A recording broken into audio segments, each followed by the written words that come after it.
కదా మనకి.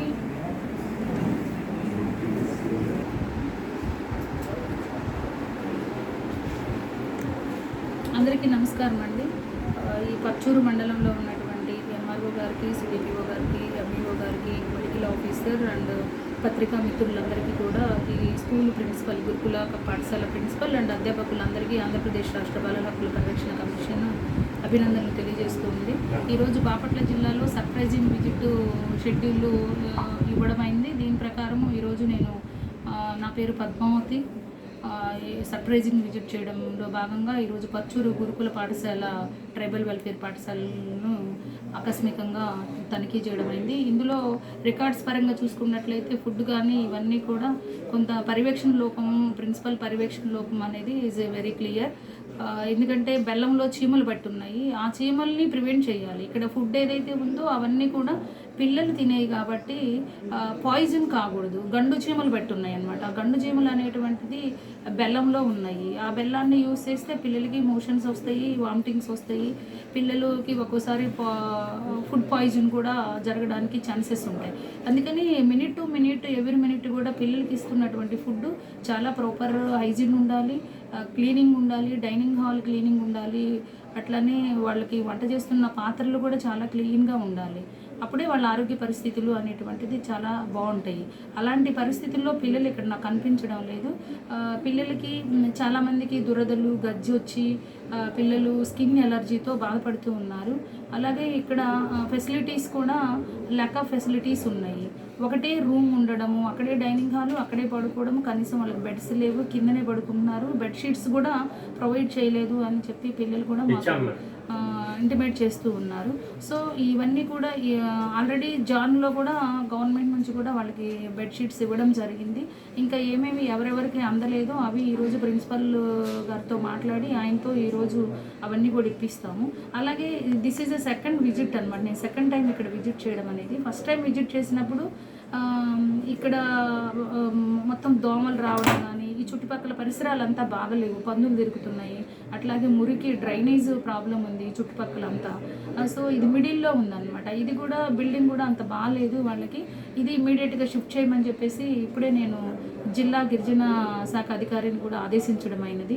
అట్లానే ఈ పిల్లలకి సంబంధించి మ్యాన్ హ్యాండ్లింగ్ అనేది ఎక్కువ జరుగుతుందని మాకు కంప్లైంట్ రావడం జరిగింది. హిందీ టీచర్ బాగా కొడుతున్నాడు, ఇబ్బంది పెడుతున్నాడు, పిల్లల్ని మ్యాన్ హ్యాండ్లింగ్ చేయడము, అట్లానే తిడుతున్నాడు, బూతులు మాట్లాడుతున్నాడు, టీచర్లు కూడా పిల్లల మీద అబ్యూస్ చేయడము, ఇట్లాంటివన్నీ జరుగుతూ ఉన్నాయి అన్నమాట. అంటే ఎక్కడైతే పిల్లలు ఉంటారో వాళ్ళు గవర్నమెంట్ స్కూల్ కానీ, ప్రైవేట్ స్కూల్ కానీ, హాస్టల్స్ కానివ్వండి, అట్లనే అంగన్వాడీ సెంటర్స్ ఆల్సో అన్ని సెంటర్స్కి కూడా ఎంఆర్ఓ అండ్ ఎంపీడీఓ, ఎంఈఓస్ అందరూ కూడా విజిట్ చేయాలి. పిల్లలు ఎక్కడున్నారో అక్కడ పరిస్థితులు ఎలా ఉంటున్నాయి, వాళ్ళ ఆరోగ్య పరిస్థితులు ఎలా ఉంటున్నాయి, వాళ్ళ మానసిక పరిస్థితులు ఎలా ఉంటున్నాయి. ఈరోజు ప్రపంచంలోని సంపద అంతా కూడా పిల్లలు అని చెప్పేసి ఈరోజు యుఎన్ఓ కూడా డిక్లేర్ చేయడం జరిగింది. దీని మీద central government and state government కూడా పిల్లలకి సంబంధించినటువంటి విద్యలో వాళ్ళు రాణించాలి, పిల్లలు మంచి వాతావరణంలో పెరగాలి, వాళ్ళు ఆరోగ్యంగా ఉండాలి, అలాగే సమాజం ఆరోగ్యంగా ఉండాలి, అలాగే చదువుల్లో ముందుండాలి, రాణించాలి చదువుల్లో. వాళ్ళు కూడా ఎడ్యుకేషన్ ద్వారానే ఈ సోషల్ జస్టిస్ అనేటువంటి జరుగుతుంది అనే ఒక కాన్సెప్ట్ తోటి ఈరోజు రాష్ట్ర ప్రభుత్వం కానివ్వండి, కేంద్ర ప్రభుత్వం అడుగులు వేస్తున్న నేటి తరుణంలో ఇంకా ఈ పిల్లలకి సంబంధించి ప్రహరీ క్లబ్స్ ఏర్పాటు చేయాలి. 100 మీటర్ల దూరంలో ఎక్కడ వైన్ షాప్స్ అనేటువంటిది ఉండకూడదు. ఇప్పుడు ఈ స్కూల్ పక్కనే, ఈ గురుకుల పాఠశాల పక్కనే ఒక 20 మీటర్స్ కూడా ఉండదు, ఒక వైన్ షాప్ ఉంది. అక్కడ గొడవలు పడతా ఉన్నారు, డిస్టర్బెన్స్ క్రియేట్ అవుతూ ఉంది పిల్లలకి. కాబట్టి ఇమ్మీడియట్గా ఆ వైన్ షాప్ ఇక్కడ నుంచి దూరంగా, పిల్లలకి స్కూల్స్కి దూరంగా, హాస్టల్స్కి దూరంగా ఉంచాల్సినటువంటి అవసరం ఉంది. ఇది national child rights commission direction కూడా ఇచ్చింది ఆల్రెడీ. అన్ని ఎంటైర్ స్టేట్స్ అన్నిటికి కూడా ప్రహరీ క్లబ్స్ ఏర్పాటు చేయమని జాతీయ బాలల హక్కుల కమిషన్ ఆదేశాలు ఇవ్వడం జరిగింది. ఈ నేపథ్యంలో ప్రహరీ క్లబ్స్ ఏర్పాటు చేయడం అనేది జరుగుతూ ఉంది. అలాగే మన ఆంధ్రప్రదేశ్లో కూడా ప్రహరీ క్లబ్స్ ఫార్మేషన్ అనేటువంటిది జరుగుతూ ఉంది.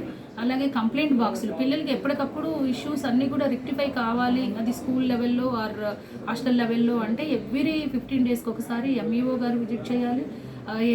అట్లాగే ఎంఎస్కే మహిళా సంరక్షణ కార్యదర్శి ఆల్సో విజిట్ చేయాలి. వాళ్ళకి గుడ్ టచ్ బ్యాడ్ టచ్ గురించి కూడా అవగాహన కల్పించాలి. అలాగే బాయ్స్లో కూడా హోమోసెక్సువల్స్ ఇట్లాంటివన్నీ కూడా ఈ ఫోన్ ప్రభావము, ఈ సైబర్ క్రైమ్ ప్రభావాలు ఇవన్నీ కూడా పిల్లల మీద పడుతూ ఉన్నాయి. కాబట్టి ఈ సినిమా ప్రభావాలు వీటినన్నిటి నుంచి బయటపడాలి అంటే వాళ్ళకి compulsory women and child welfare department నుంచి సపోర్ట్ ఉండాలి, మెడికల్ డిపార్ట్మెంట్ నుంచి సపోర్ట్ ఉండాలి, అట్లనే రెవెన్యూ ఎంఆర్ఓ గారు అండ్ ఎంపీడీఓ గారు ఇట్లాంటి వాళ్ళందరూ ఎంఈఓస్ వీళ్ళందరూ కూడా వచ్చి హాస్టల్కి కానీ స్కూల్కి కానీ పిల్లల పట్ల వాళ్ళ భద్రత పట్ల, ఆరోగ్యం పట్ల, ప్రొటెక్షన్ పట్ల, చైల్డ్ ప్రొటెక్షన్ మెకానిజం అనేటువంటిది స్ట్రెంథన్ అవుతున్నటువంటి తరుణంలో ఇవన్నీ లైన్ డిపార్ట్మెంట్స్ అన్నీ కూడా ప్రాపర్గా ఒక కోఆర్డినేషన్తో పనిచేయాల్సినటువంటి అవసరం ఉంది. సమన్వయంతో పనిచేయాలి. కోఆర్డినేషన్, కోఆపరేషన్, కమిట్మెంట్తో పనిచేస్తే ఈ బాలలకు సంబంధించినటువంటి సమస్యలన్నీ పరిష్కారం అయ్యే విధంగా, అలాగే ఈనాటి బాలలే రేపటి భావి భారత పౌరులు, రేపటి ప్రపంచ నిర్మాతలు పిల్లలు కాబట్టి పిల్లల మీద ఎక్కువ కాన్సన్ట్రేషన్ చేయాల్సినటువంటి అవసరం ఉందని నరేంద్ర మోడీజీ గారు కూడా ఈ మధ్యకాలంలో స్వచ్ఛ భారత్ పెట్టడం కానీ, అట్లనే ఈ స్వచ్ఛ భారత్ కూడా ఇక్కడ ఎప్పుడో ఒక రోజు కాదండి, రెగ్యులర్గా కూడా మనకి రెసిడెన్షియల్ ప్యాటర్న్లో రెగ్యులర్ జరగాలి స్వచ్ఛ భారత్ అనేటువంటిది. పిల్లలకి కూడా నేర్పించాలి ఎలా ఉండాలి, ఎలా ఆరోగ్య